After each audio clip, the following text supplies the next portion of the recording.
വചനയാത്ര പുറപ്പാട് 3-ാം അധ്യായം. മോശയെ വിളിക്കുന്നു. മോശ തൻ്റെ അമ്മായിയപ്പനും മിദ്യാനിലെ പുരോഹിതനുമായ ജെത്രോയുടെ ആടുകളെ മേയിച്ചു കഴിയുകയായിരുന്നു. അവൻ മരുഭൂമിയുടെ മറുഭാഗത്തേക്ക് ആടുകളെ നയിക്കവേ ദൈവത്തിൻ്റെ മലയായ ഹോറബിൽ എത്തിച്ചേർന്നു. അവിടെ ഒരു മുൾപ്പടർപ്പിൻ്റെ മധ്യത്തിൽ നിന്ന് ജ്വലിച്ചുയർന്ന അഗ്നിയിൽ കർത്താവിൻ്റെ ദൂതൻ അവനു പ്രത്യക്ഷപ്പെട്ടു. അവൻ ഉറ്റുനോക്കി. മുൾപ്പടർപ്പ് കത്തിജ്വലിക്കുകയായിരുന്നു, എങ്കിലും അത് ചാമ്പലായില്ല. അപ്പോൾ മോശ പറഞ്ഞു, ഈ മഹാദൃശ്യം ഞാൻ അടുത്തു ചെന്ന് ഒന്ന് കാണട്ടെ. മുൾപ്പടർപ്പ് എരിഞ്ഞ് ചാമ്പലാവുന്നില്ലല്ലോ. അവൻ അത് കാണുന്നതിന് അടുത്തു ചെല്ലുന്നത് കർത്താവ് കണ്ടു. മുൾപ്പടർപ്പിൻ്റെ മധ്യത്തിൽ നിന്ന് ദൈവം അവനെ വിളിച്ചു, മോശെ, മോശെ. അവൻ വിളികേട്ടു, ഇതാ ഞാൻ. അവിടുന്ന് അരുളിച്ചെയ്തു, അടുത്തു വരരുത്, നിന്റെ ചെരുപ്പ് അഴിച്ചു മാറ്റുക. എന്തുകൊണ്ടെന്നാൽ നീ നിൽക്കുന്ന സ്ഥലം പരിശുദ്ധമാണ്. അവിടുന്ന് തുടർന്നു, ഞാൻ നിന്റെ പിതാക്കന്മാരുടെ ദൈവമാണ്, അബ്രാഹത്തിൻ്റെയും ഇസ്ഹാക്കിൻ്റെയും യാക്കോബിൻ്റെയും ദൈവം. മോശ മുഖം മറച്ചു. ദൈവത്തിൻ്റെ നേരെ നോക്കുവാൻ അവന് ഭയമായിരുന്നു. കർത്താവ് വീണ്ടും അരുളിച്ചെയ്തു, ഈജിപ്തിലുള്ള എൻ്റെ ജനത്തിൻ്റെ ക്ലേശങ്ങൾ ഞാൻ കണ്ടു. മേൽനോട്ടക്കാരുടെ ക്രൂരത കാരണം അവരിൽ നിന്ന് ഉയർന്നു വരുന്ന രോദനം ഞാൻ കേട്ടു. അവരുടെ യാതനകൾ ഞാൻ അറിയുന്നു. ഈജിപ്തുകാരുടെ കയ്യിൽ നിന്ന് അവരെ മോചിപ്പിക്കാനും അവിടെ നിന്ന് ക്ഷേമകരവും വിസ്തൃതവും തേനും പാലും ഒഴുകുന്നതുമായ ഒരു ദേശത്തേക്ക് കാനാന്യർ, ഹിത്യർ, അമോര്യർ, പെരീസ്യർ, ഹിവ്യർ, ജബൂസ്യർ എന്നിവർ അധിവസിക്കുന്ന സ്ഥലത്തേക്ക് അവരെ നയിക്കാനുമാണ് ഞാൻ ഇറങ്ങി വന്നിരിക്കുന്നത്. ഇതാ ഇസ്രായേൽ മക്കളുടെ നിലവിളി എൻ്റെ അടുത്ത് എത്തിയിരിക്കുന്നു. ഈജിപ്തുകാർ അവരെ എപ്രകാരം മർദ്ദിക്കുന്നുവെന്ന് ഞാൻ കണ്ടു.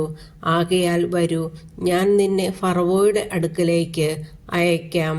നീ എൻ്റെ ജനമായ ഇസ്രായേൽ മക്കളെ ഈജിപ്തിൽ നിന്ന് പുറത്തു കൊണ്ടുവരണം. മോശ ദൈവത്തോട് പറഞ്ഞു, ഫറവോയുടെ അടുക്കൽ പോകാനും ഇസ്രായേൽ മക്കളെ ഈജിപ്തിൽ നിന്ന് പുറത്തു കൊണ്ടുവരാനും ഞാൻ ആരാണ്? അവിടുന്ന് അരുളിച്ചെയ്തു, ഞാൻ നിന്നോടുകൂടെ ഉണ്ടായിരിക്കും. ഞാനാണ് നിന്നെ അയക്കുന്നത് എന്നതിന് ഇതായിരിക്കും അടയാളം. നീ ജനത്തെ ഈജിപ്തിൽ നിന്ന് പുറത്തു കൊണ്ടുവന്നു കഴിയുമ്പോൾ ഈ മലയിൽ നിങ്ങൾ ദൈവത്തെ ആരാധിക്കും. മോശ ദൈവത്തോട് പറഞ്ഞു, ഇതാ ഞാൻ ഇസ്രായേൽ മക്കളുടെ അടുക്കൽ പോയി നിങ്ങളുടെ പിതാക്കന്മാരുടെ ദൈവം എന്നെ നിങ്ങളുടെ അടുക്കലേക്ക് അയച്ചിരിക്കുന്നു എന്ന് പറയാം. എന്നാൽ അവിടുത്തെ പേരെന്തെന്ന് അവർ ചോദിച്ചാൽ ഞാൻ എന്തു പറയണം? ദൈവം മോശയോട് അരുളിച്ചെയ്തു, ഞാൻ തന്നെ. ഇസ്രായേൽ മക്കളോട് നീ പറയുക, ഞാനാകുന്നവൻ എന്നെ നിങ്ങളുടെ അടുക്കലേക്ക് അയച്ചിരിക്കുന്നു. അവിടുന്ന് വീണ്ടും അരുളിച്ചെയ്തു, ഇസ്രായേൽ മക്കളോട് പറയുക, നിങ്ങളുടെ പിതാക്കന്മാരുടെ ദൈവമായ കർത്താവ്, അബ്രാഹത്തിൻ്റെയും ഇസ്ഹാക്കിൻ്റെയും യാക്കോബിൻ്റെയും ദൈവം എന്നെ നിങ്ങളുടെ അടുത്തേക്ക് അയച്ചിരിക്കുന്നു. ഇതാണ് എന്നേക്കും എൻ്റെ നാമധേയം. അങ്ങനെ സർവ്വ പുരുഷാന്തരങ്ങളിലൂടെയും ഈ നാമധേയത്താൽ ഞാൻ അനുസ്മരിക്കപ്പെടണം. നീ പോയി ഇസ്രായേൽ ശ്രേഷ്ഠന്മാരെ വിളിച്ചുകൂട്ടി പറയുക, നിങ്ങളുടെ പിതാക്കന്മാരുടെ ദൈവമായ കർത്താവ്, അബ്രാഹത്തിൻ്റെയും ഇസ്ഹാക്കിൻ്റെയും യാക്കോബിൻ്റെയും ദൈവം പ്രത്യക്ഷപ്പെട്ട് എന്നോട് അരുളിച്ചെയ്തു, ഞാൻ നിങ്ങളെ സന്ദർശിക്കുകയും ഈജിപ്തുകാർ നിങ്ങളോട് പ്രവർത്തിക്കുന്നത് കാണുകയും ചെയ്തിരിക്കുന്നു.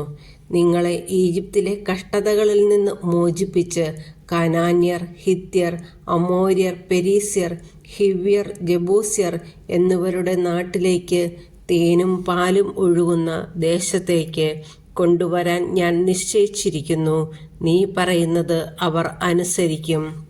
ഇസ്രായേൽ ശ്രേഷ്ഠന്മാരോടൊന്നിച്ച് നീ ഈജിപ്തിലെ രാജാവിൻ്റെ അടുക്കൽ ചെന്ന് പറയണം, ഹെബ്രായരുടെ ദൈവമായ കർത്താവ് ഞങ്ങളെ സന്ദർശിച്ചിരിക്കുന്നു. 3 ദിവസത്തെ യാത്ര ചെയ്ത് മരുഭൂമിയിൽ ഞങ്ങളുടെ ദൈവമായ കർത്താവിന് ബലി അർപ്പിക്കുവാൻ ഞങ്ങളെ അനുവദിക്കണം. കരുത്തുറ്റ കരം കൊണ്ട് നിർബന്ധിച്ചാലല്ലാതെ ഈജിപ്തിലെ രാജാവ് നിങ്ങളെ വിട്ടയക്കില്ലെന്ന് എനിക്കറിയാം. ഞാൻ കൈനീട്ടി അത്ഭുതങ്ങൾ പ്രവർത്തിച്ച് ഈജിപ്തിനെ പ്രഹരിക്കും. അപ്പോൾ അവൻ നിങ്ങളെ വിട്ടയക്കും. ഈജിപ്തുകാരുടെ ദൃഷ്ടിയിൽ ഈ ജനത്തോട് ഞാൻ ബഹുമാനം ഉളവാക്കും. അങ്ങനെ നിങ്ങൾ പുറപ്പെടുമ്പോൾ ഒന്നുമില്ലാത്തവരായി പോകേണ്ടി വരില്ല. ഓരോ സ്ത്രീയും തൻ്റെ അയൽക്കാരിയോടും തൻ്റെ വീട്ടിൽ അതിഥിയായി പാർക്കുന്നവളോടും സ്വർണവും വെള്ളിയും കൊണ്ടുള്ള ആഭരണങ്ങളും വസ്ത്രങ്ങളും ചോദിച്ചു വാങ്ങണം. അവ നിങ്ങളുടെ പുത്രീപുത്രന്മാരെ അണിയിക്കണം. അങ്ങനെ നിങ്ങൾ ഈജിപ്തുകാരെ കൊള്ളയടിക്കണം.